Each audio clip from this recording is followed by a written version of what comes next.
할렐루야. 오늘 본문을 통해 깨어 있으라라는 제목으로 말씀을 전하려고 합니다.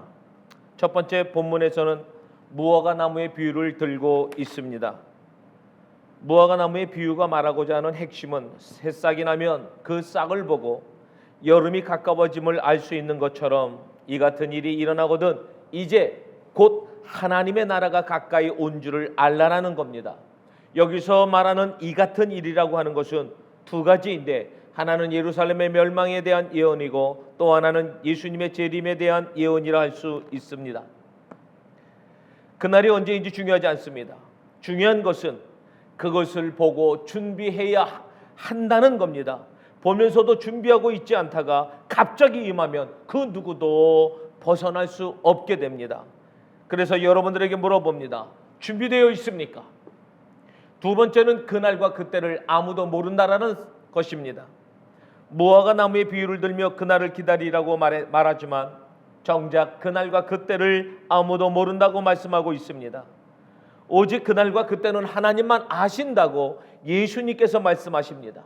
아들이신 성자 예수님도 모르신다고 말씀을 하고 있습니다.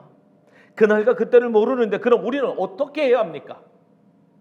하나님께서는 우리가 하나님을 온전히 알기를 원하십니다.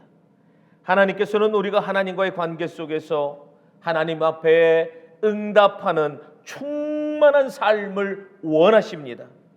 그래서 우리가 하나님을 아는 지식에 다다르며 성령의 역사를 힘입어 새롭게 빚어지는 백성으로 변모하시기를 원하고 있습니다.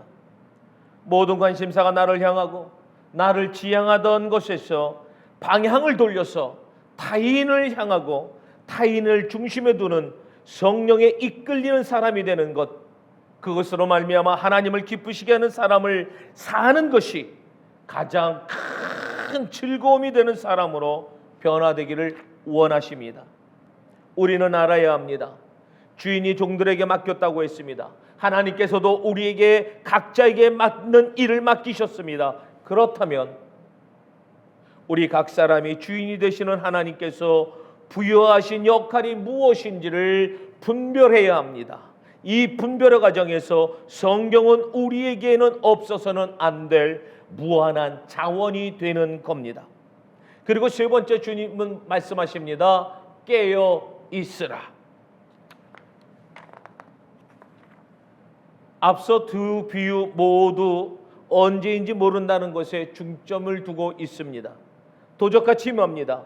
그래서 비유마다 말씀하고 있는 것이 무엇입니까? 깨어 있으라라는 것입니다. 졸고 있다가는 언제 올지 모르는 그날과 그때를 놓치면 안 된다라고 경고하고 있습니다. 예수님께서 밤에 도적같이 오실 때 우리는 모두 깨어 있어야 합니다. 만약 졸고 있으면 매를 맞고 옷을 빼앗겨 벌거벗은 가운데 부끄러움을 당하게 될 것입니다. 요한계시록 16장 15절. 하나님의 초대를 받지 못해 하나님의 나라의 기쁜 잔치 자리에 참여하지 못하게 됩니다. 그렇다면 그 자리에 참여하기 위해서 깨어 있으라라고 말씀하는데 어떻게 하라는 것일까요? 첫 번째, 기도하라는 것입니다. 베드로전서 4장 7절. 예수님께서도 마가복음 13장 18절에 말씀합니다. 이 일이 겨울에 일어나지 않도록 깨어 기도하라. 두 번째는 세월을 아끼라는 겁니다. 에베소서 5장 16절. 세월을 아끼라, 때가 악하니라고 말씀하고 있습니다. 우리는 정신을 차리고 깨어 있어 하나님의 뜻이 무엇인지를 알도록 우리는 수고에 수고를 더해야 할 것입니다. 말씀을 마치려고 합니다.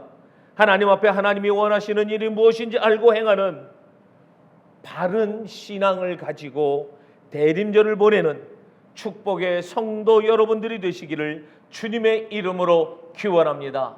할렐루야.